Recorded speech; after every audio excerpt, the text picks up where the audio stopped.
Welcome everyone to the call. So I'm here with Tony Swantek, and Tony, as I was just saying, I so appreciate your time. I think I reach out to you maybe every 3 to 4 months, and I'm like, hey, can we do a chat? and you always say yes. Sure. It's always a pleasure.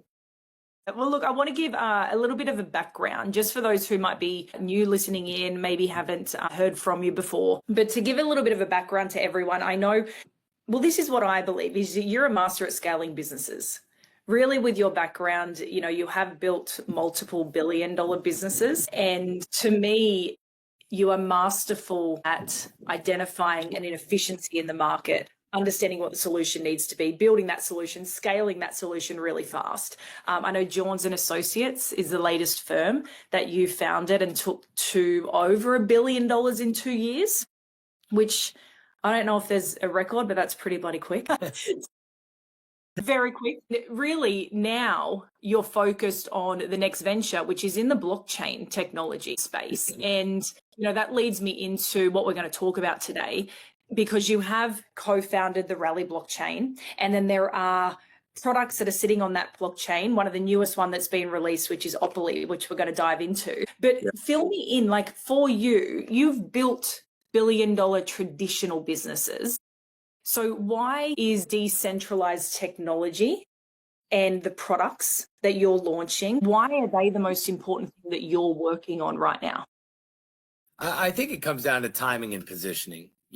Building big companies, which, even I think before, I started building some of the bigger companies I've built over the last 5 to 7 years. We built some pretty decent size. We had an Inc. 500 company in restaurant delivery, kind of like an Uber Eats or a DoorDash or Just Eat. They're all over the world, I guess, different companies that'll deliver food to your doorstep or your office. At the end of the day, the same type of effort that it takes to create a multi-million-dollar business is the same type of effort it takes to create a multi-billion-dollar business. And so it just comes down to problems that you're solving.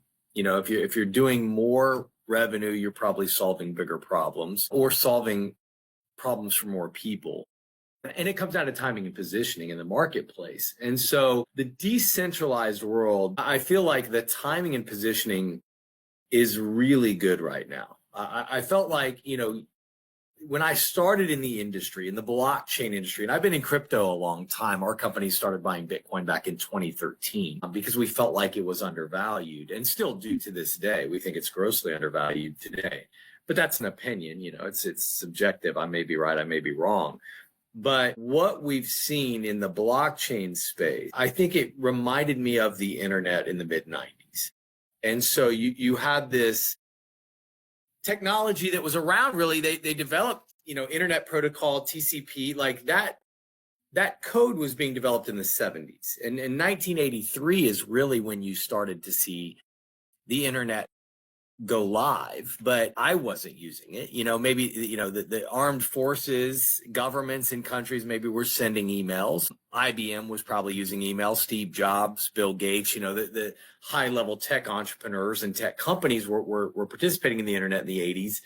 But really it was into the mid 90s where entrepreneurs started to come in and make the internet usable, whether it was Google, Sergey Brin, Larry Page, Jeff Bezos with Amazon figuring out, okay, if you find something on Google, I want you to buy it from me. I'll put it on my website and you can buy it. And then, you had Elon Musk, Peter Thiel, you had PayPal.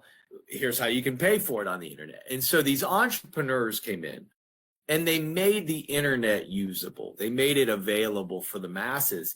I think the regulatory environment when I first started in blockchain was certainly hostile to in the United States, to say it to the least. The SEC at that time, Gary Gensler was the head of the SEC, and he was suing everybody in crypto. Like, he was suing Coinbase, Ripple, the Ethereum Foundation.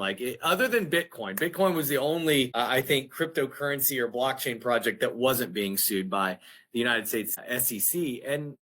And that kind of uncertainty created a pretty big moat around the industry. No one that was in traditional markets or big entrepreneurs, in essence, were going to come into this space and try and figure out ways to make the blockchain available to the world. And so no one did, and a few of us, I think, early, and some earlier than others. My buddy Wright came in 2012. He was one, he started Bitcoin mining, became one of the biggest Bitcoin miners in North America. But 2014 is when he started developing layer one blockchains. And I think it's a long answer to a short question, but what got me excited about the centralized versus decentralized battle that's going on right now is the regulatory landscape changed in the United States over the last couple of years, and it's become much more friendly. And so that's given a lot of entrepreneurs the ability to kind of jump into the industry. And where we're as a community way ahead of the rest of the industry, I think, is two areas. One, making the blockchain invisible. Make it so my mom can use this platform or our digital AI assistant, our Operaly accounts, and she can use her credit card, pay for that service. And she's participating in blockchain technology without even knowing she's participating in blockchain technology. Mm-hmm. And that's a huge plus, because less than 7% of the world is dealing in blockchain or crypto. And so if you want to scale up to the masses, you've got to make it easy for them to use your technology, which reminds me of the internet in the 80s. It was somebody like me was not going to use the internet back then because I wasn't a coder. I didn't know how to develop code and type in HTML or whatever I needed to be doing. I still don't know that. I relied on entrepreneurs to make the user interface available for the layperson, so to speak. And so we're at the forefront of that as a community in blockchain. The second thing we're doing is tying blockchain to revenue. And why I think the timing and positioning is so important. For the first time in history, blockchain technology is allowing people to control and own their data. Blockchain is really simple. It's a ledger. It creates trust and transparency without the need of a third party. If you look at the internet as a way to transfer information real time throughout the world, blockchain allows you to send value real time throughout the world, which people think of cryptocurrency as that value. I can send Bitcoin. You're in Australia. I'm in Puerto Rico. If I wanted to work on a real estate project with you and I needed to send you $1 million, too late tonight, like my bank's closed, I got to wait for them to open in the morning, call them. By the time my bank sends the wire, your bank's closed. So we're talking, it may be 3, 4, 5 international wires, 7 days maybe before you have access to that $1 million. Whereas if you said, hey, here's my Bitcoin wallet, and you send it to me in a Signal chat or whatever, and I want to send you Bitcoin, within 2-3 minutes, I could send you $1 million worth of Bitcoin, and that transaction is complete. So that's the sending of value. But I think what's more valuable than just the currency itself, like a Bitcoin or an Ethereum, will be something like our data. Every human on the planet, well, I'd say 6 billion, a little over 6 billion humans on the planet are participating in the internet. They're online. And so I think all 6 billion people, their data is being owned and controlled by a few huge corporations and governments as well. You've got Apple, you've got Google, Microsoft, which, they're big investors in ChatGPT. Bill Gates is a big investor in Anthropic, which is Claude and OpenClaw. And so, you've got these huge companies that control everyone's data, monetize everyone's data. The average American, I think their data annually is worth just over $6,500. I think even in emerging markets, like third world markets that are just getting online, that person's data is worth about $300 a year. And so what blockchain is going to do is it's going to allow us to share an opportunity with all the consumers on the planet to own and control their data. And instead of the status quo, instead of Bill Gates and Mark Zuckerberg and Jeff Bezos and Google and these huge companies making trillions of dollars a year off of everyone's data, we're giving people an opportunity to own and control their data. And when you look at the choice that we're offering, I think the biggest problem for the world is most people, the 6 billion people online, don't even know they have a choice to go into the decentralized world where they own their data. And I always say you have to choose. If you don't make a choice, Mark Zuckerberg is happy to choose for you. Google, they've already made the choice for you. ChatGPT is choosing for you, and they're choosing centralized. They're choosing the control where they get trillions of dollars and you get nothing. They're choosing the control where the United States government is the largest purchaser of data on planet Earth.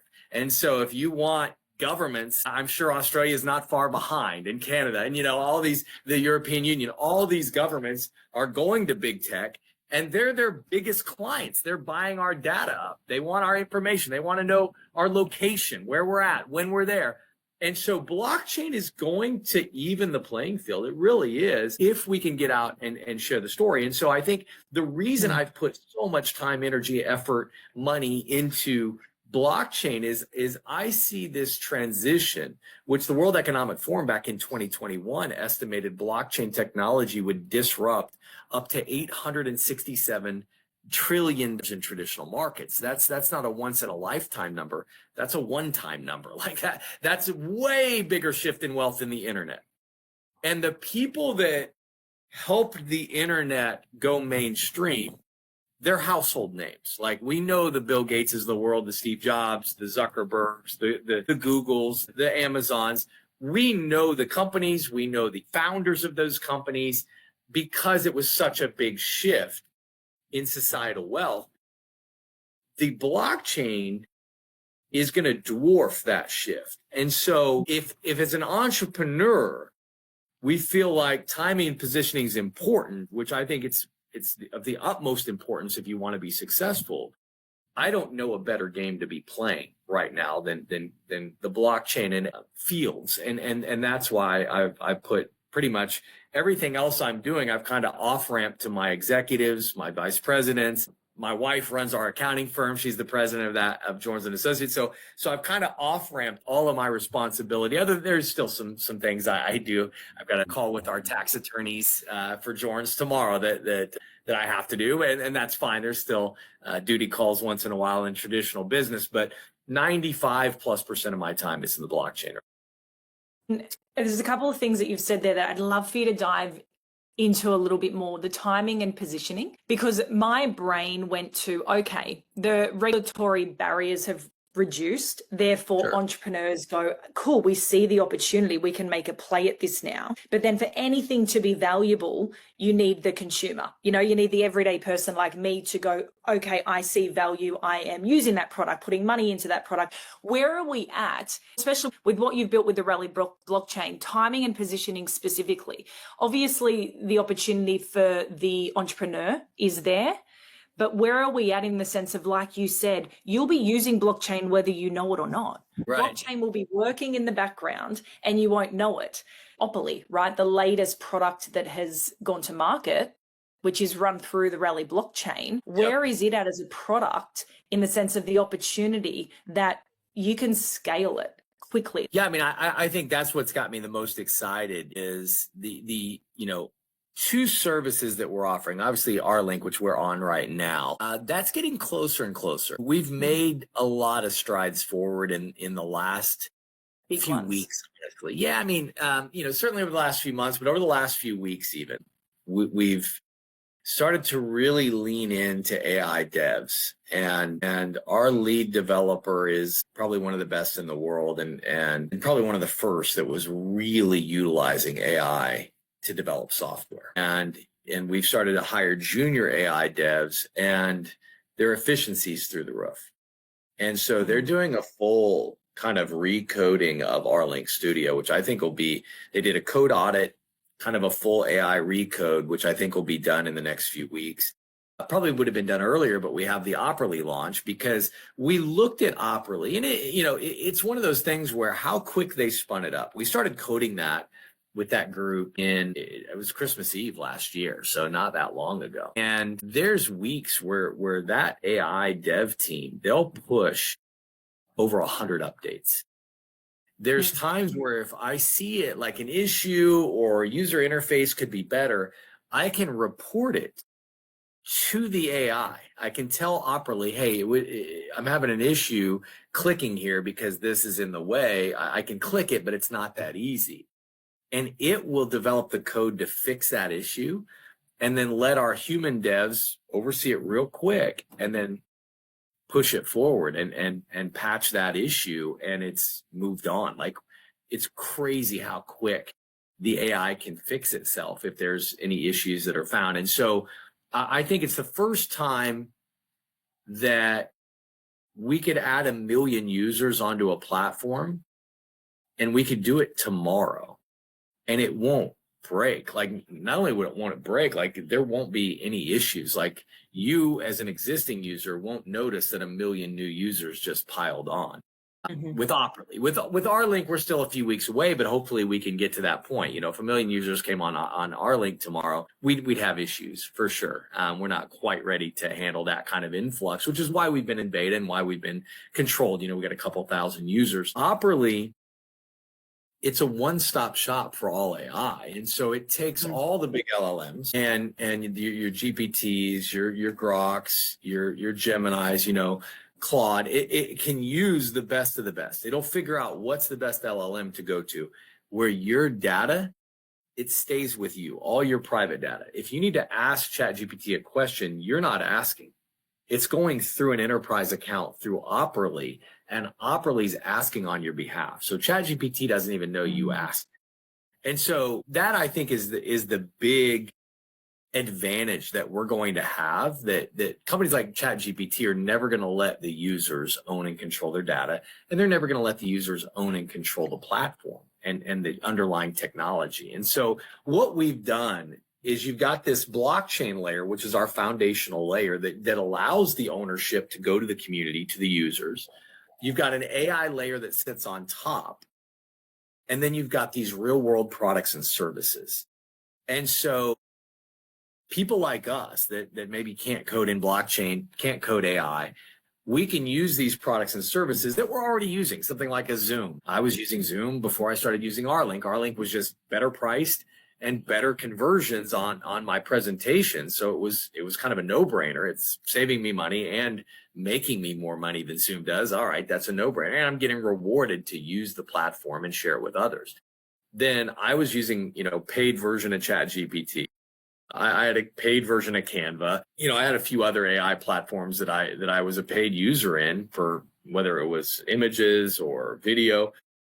A lot of I wasn't, but my companies were, and the IT guys were using the software, but I was paying for it, or our companies were.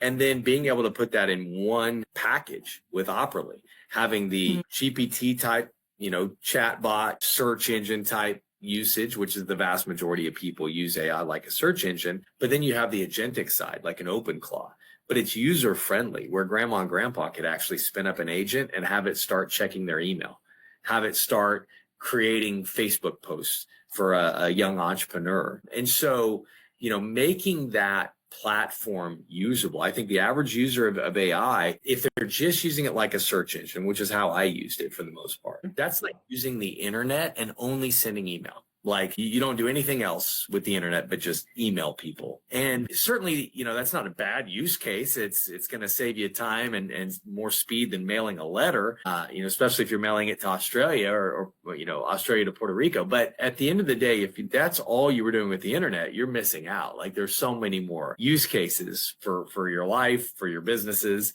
obviously, that the internet offers. Blockchain is the same. If you were just buying cryptocurrency, that's one use case. That's like email to the internet. Bitcoin to blockchain is literally one tiny use case. And so, you know, for us, being able to bring the masses in, allow them to use that technology, and being able to confidently say we could add 1 million users tomorrow. I think, you know, our big launch is coming here June 6th and 7th in Las Vegas. It's a white label version, so it's actually a white label of Operaly. But we could have, it'll be over 100,000 people live and virtual at that event, and I think it'll be a nice way to launch. I'm sure we'll have some more big events like that, but timing is really good right now to be able to go to market and educate consumers that, hey, you don't have to let Bill Gates and Sam Altman control your data. You can actually buy and control everything yourself. Yeah, I think a couple of things. I will be the first to admit, for anyone listening in, you really don't have to be techie. I'm terrible at tech. My partner just gets all of my headaches. I just hand them over to him, thank goodness. But Sure. this, last night, and I'm not going to give away the idea, but I did put in to create a business plan and to scale to 100 million in 2 years, Tony, which is probably like small play for you. Oh no, that's a big Massive. number. It's blowing That's a my big mind. number for about anybody, right? That's a big number.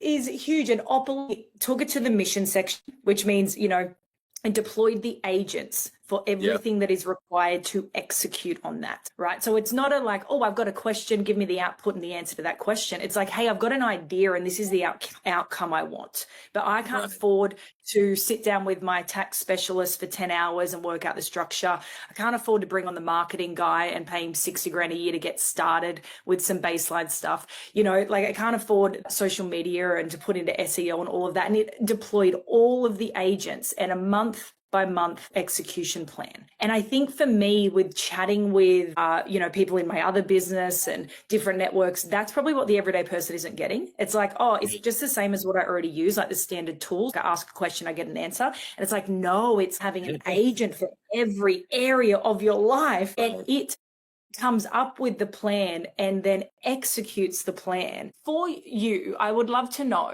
in your opinion, and you have touched on it there, but I think that everyone needs to get this. What is the fundamental flaw with these big tech companies like Claude and Grok and ChatGPT with using big tech tools? And how does Opoly really solve for the person that says, you know what, I'm just going to use the standard tools that I've got, and they wait another 2 years to use a sovereign platform like Opoly?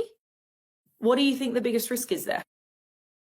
Well, I think at the end of the day, there's, like I said, that choice you're making, decentralized control or centralized control. And I think anyone that's been involved in technology would agree that as technology starts to shift, especially at the societal level, like big shift, it's always better to be on the early side. And normally, as with our link, the early side, it's a dirt road. It's not the Autobahn. It's not clean sailing. It's not smooth. There's potholes. There's things we're fixing. And so, I'm exclusive on our link, but certainly it's probably easier for someone that's doing meetings with thousands of people to use Zoom even to this day. And that's fine. We're in the dirt road. Now, like I said, the AI coding is putting the Autobahn together pretty quickly to where we could handle thousands of people in a meeting, no issues, no problems. Operaly is a little different. It's an easier product to scale. You don't have critical errors really in Operaly, meaning if you came onto this meeting, we're on our link right now, and then someone came in on their mobile phone with an iPhone 8 and a Firefox browser that was like 5 updates old, so I don't know what browser on, but maybe it's the 2.3 instead of the 5.1 or whatever. Their mic may not work.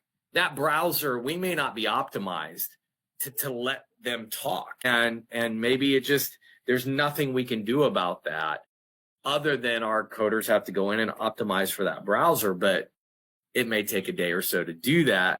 And so that's a critical error. That means, we got to go over to Zoom, or let's just do a Signal 3-way call. That's life. That could happen in that scenario because we're not optimized. Whereas something like Operaly, you're using it kind of yourself, so it's browser based. You can download the native app.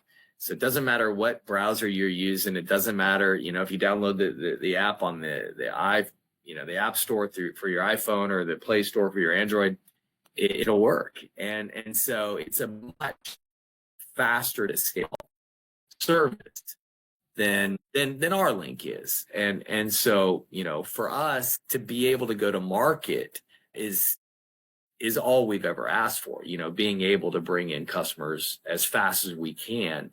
I've always kind of had the reins pulled back on all of our community members going, hey, we're limited. We actually limited the beta on this to like 1,000 users. We got to 2,000 because people would bring in someone who was influential or, really good entrepreneur and like, hey, I want to use it. I want to try it out. So we just kept letting people add more and more users. But we always had that narrative. Hey, listen, it's in beta. Let us know if you have issues. Let us know if you have any problems. With Operaly, it's just so much easier to scale up. And so I think our timing and positioning for people that are going to get involved, as you talked about, like You can wait and get involved 2 years from now. You can keep using big tech, let them monetize your data, let them not reward you for anything. Or you can come in on the dirt road with our link. You can we're looking more and more like the Autobahn with Operaly. And I think it is a better mousetrap. At the end of the day, the time to invest in Tesla, the best time was when they were getting started, when their batteries were burning up in car garages, and no one was happy with the Tesla. That was when you wanted to invest in Tesla, was when it was kind of the dirt road. I think it's not a bad time to invest in Tesla now. I think they're moving into AI, robotics. I mean, there's a lot of upside there. I think they're going to, if they are going to end up with SpaceX kind of getting swallowed up by Tesla, who knows what all Elon's got going on. But at the end of the day, I would say that probably the best time to invest in an entrepreneur like Elon was right when he was getting started. And then the second best time is now, is today. And I would say the same thing about blockchain. The best time to get involved in blockchain was 2009, 2010, when the Bitcoin blockchain was just getting going. That would have been a great time, to buy Bitcoin at under $1. The second best time to get involved in blockchain is today. So if you didn't get involved in the best time, which was right at the beginning, you're still early. The internet, it was 83 when it launched, 07 when the iPhone came out. So you had this, this long gap, decades-long gap before it really took hold and the world, had the internet at the palm of their hands, truly. Blockchain is no different. You got 09, really the Bitcoin blockchain kind of started the party. We're not even a couple decades out yet. 2029 will be decades. So we're, young in that aspect that, the internet took a lot longer.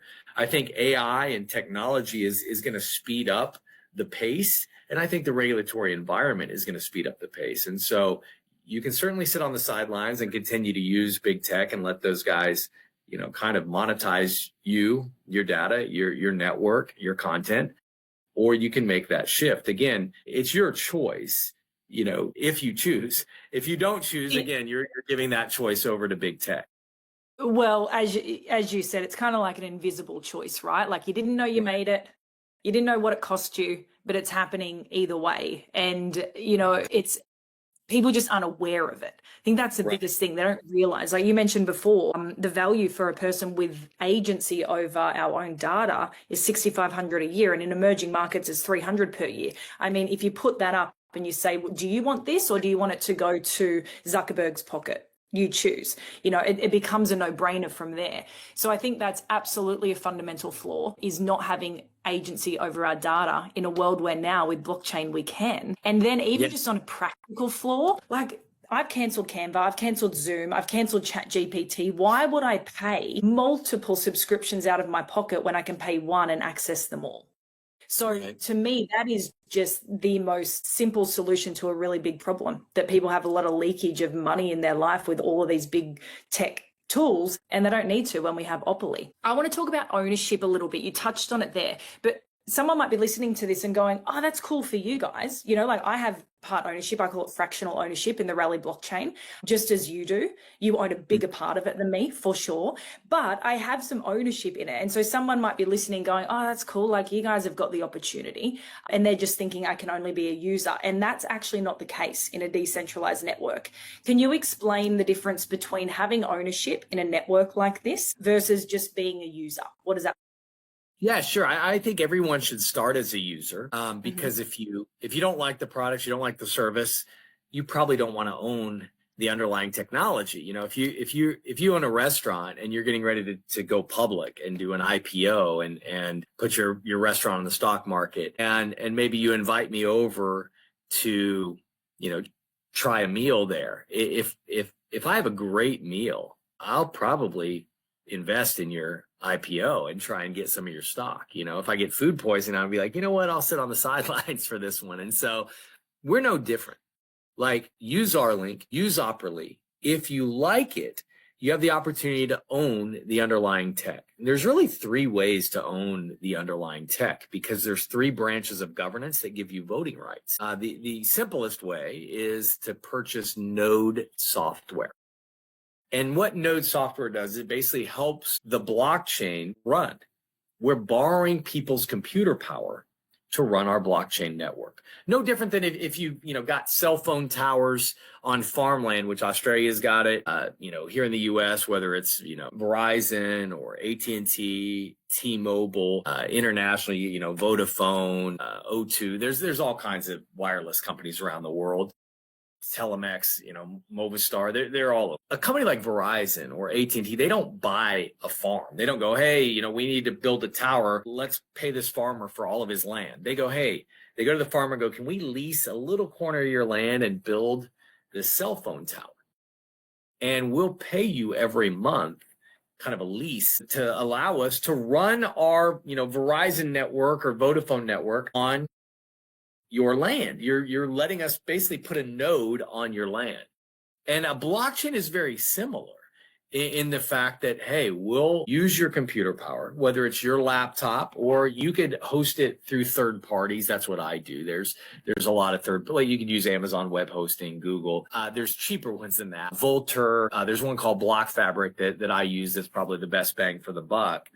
And they run the software for me, but I'm earning tokens because I let this blockchain borrow my computer power.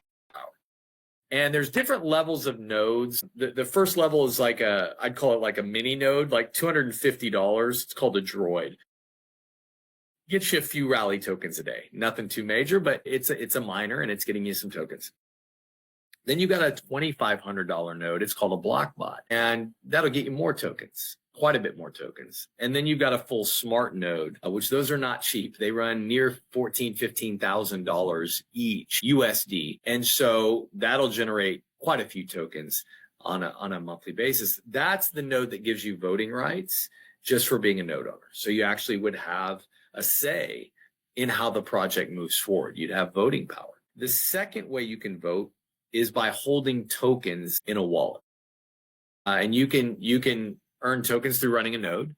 You can earn tokens by buying them out of the open market, going to Uniswap, get your MetaMask wallet and start buying. I think maybe Binance, you can find some of our rally tokens. We're at beta, so there's not a lot of liquidity. There's almost no one selling, but there's sellers out there. You can buy from them. And if you get more than 25,000 tokens in a wallet, you start to get voting rights. The more tokens, the more votes you get. And then the third way to have ownership is through community building, bringing revenue to the project. If you're using the service and you like it, and then you tell your friend about it, and then your friend puts his company on our link and he's got, 500 employees and they're all using our link, all that revenue is helping you earn tokens every single day. And so you're what's called a community builder. And every day, the more revenue you help to do, the higher community, more people. That's how they have voting power. I have people that are just into the market, and that's how they have voting power. And I have people that are building the network, and that's how they have voting power. I do all three of those. I know you do all three of those. So a lot of our community members do everything. We run nodes, we have tokens that sit in our wallets, and we go out and we drive revenue and build the community. And so, if someone says, this is really cool, I want a piece of it, I want to be involved, and if it goes really well, I want to benefit from that, you can kind of pick your path. Any three of those, choices are great, or you could be like Nick and myself and just choose all three. Yeah, absolutely. That's what I love is the, pick your path to ownership. And I'm just curious because I know you speak about this wealth transfer, like the biggest wealth transfer of our time. That period is coming, or maybe it's happening now. Would love for you to dive deep on that. But is this part of it? Is because the everyday person is able to move into ownership of financial assets, and this particular technology is a big part of that shift? Yeah, I think at the end of the day, blockchain will change the way companies raise funding. I think capital stacks will look completely different as far as like how you determine your raise. If you do a traditional, seed round or a second round raise, or at the end of the day, if I come into your seed round, I've got a very non-liquid asset if it becomes an asset. Whereas if I'm coming into a blockchain project and there's liquidity, I could exit at any time I choose to and move my voting rights to whoever pays me enough money to take over my voting rights. And I don't have to ask permission. I'm not locked up. When you have a decentralized raise, it creates way more freedom and way more opportunity. And so, I'm looking at kind of what's happening in this space and going, you know what, like it's so early. If you look at the entire market cap of all cryptocurrencies combined, it's like under $2.3 trillion right now, which sounds like a lot, but that's a lot smaller than Apple. And not to take anything away from the iPhone or the MacBook Pro or whatever it is, world-changing technology. It's amazing. Being able to own and control your data is far more valuable than iPhone is. It just across the world. There's no doubt about it. One of the reasons the iPhone has any value is because of the data it collects. And so that data is very valuable. So if the blockchain pulls that data and isolates it to where you don't have to share it with anyone, or if you choose to share it, you get paid for it. I think that's a much more valuable technology than almost any other technology on the planet. And so, I look at the opportunity now going, we're early. The market cap, I think Bitcoin alone should have a $15 trillion market cap as a store of value and a transfer of value. Now, again, that's my opinion. I may be right, I may be wrong. It's subjective. But there's other people, Elon Musk, there's a lot of people smarter than me that have a similar opinion. There's people that are smarter than me, like Warren Buffett, that have the opposite of me, that think that Bitcoin should be worth $0. Now, even Warren Buffett has said blockchain technology is completely transformative. And so he understands the value in the technology itself. I just think, when we're looking at cryptocurrencies like even Solana with a, $45 billion market cap, it's like the 7th largest cryptocurrency in the world. Solana is an on-ramp for meme coins. Like, you can launch poop coin on Solana like that, which they did, the Iran coin when the Iran war started, like whatever society's looking at, whatever's the buzzword of the day, Trump coin, like people go on Solana and launch meme coins. And there's nothing right or wrong about that. That's what they do. But I believe that a coin and a project that allows you to own your data instead of someone like Bill Gates and Sam Altman at ChatGPT or Google with Gemini, I think a coin that allows the world to own and control their data is more valuable than launching meme coins. And so I think owning the underlying tech is one of the smartest moves that people can make if they like the technology. Well, it goes back to what you said at the start, which is the big value comes from solving the big problem, and ownership and control over our own data. That is the big problem that it's solving. Agreed. So yeah, just to wrap, Tony, I'd love to hear from you because you have built multiple incredibly successful businesses, but how do you think this build and scaling these products through the Rally blockchain, how do you think this build is going to compare with everything else that you've done before? Yeah, I mean, the reason I put so much time, energy, and effort, and I think God has really guided me into this industry, which He's been guiding me since I was 23, really, in the business world, is because of the upside. And I think it will be far, far more successful than any other company, probably than all other companies I've had combined up to this point. And I, yeah, I mean, Jordan's and Associates, we did over 10 billion in tax credit filings our first 2 years with 2 billion in profit. And so that's a substantial amount of revenue and money. But when I look at the upside in blockchain and AI, it's just a far greater problem you're solving, which leads to a far greater opportunity that's at hand. Now, there's still a lot of wood to chop. There's still a lot that needs to be done to get to that point. But the upside is very obvious to me. And my friends created the Gala Games project, which, kind of my initial story in blockchain was sitting on the sidelines watching my buddy create a $40 billion market cap in about 3.5 years. It was actually like 47 billion market cap in like 3.5 years, which, I've done some amazing things, but I haven't built a $40 billion company. And so the industry as a whole, blockchain as a whole, because I think it's so undervalued, the upside for the traditional entrepreneur is so much greater here because the underlying asset compared to the Australian dollar, compared to the US dollar, I think we all can agree, the dollar ain't what it used to be, whether you're in Australia, whether you're in the United States. I look at the consumer pricing index from 1971 when the US came off the gold standard. You used to be able to take $1 and buy 1 ounce of gold.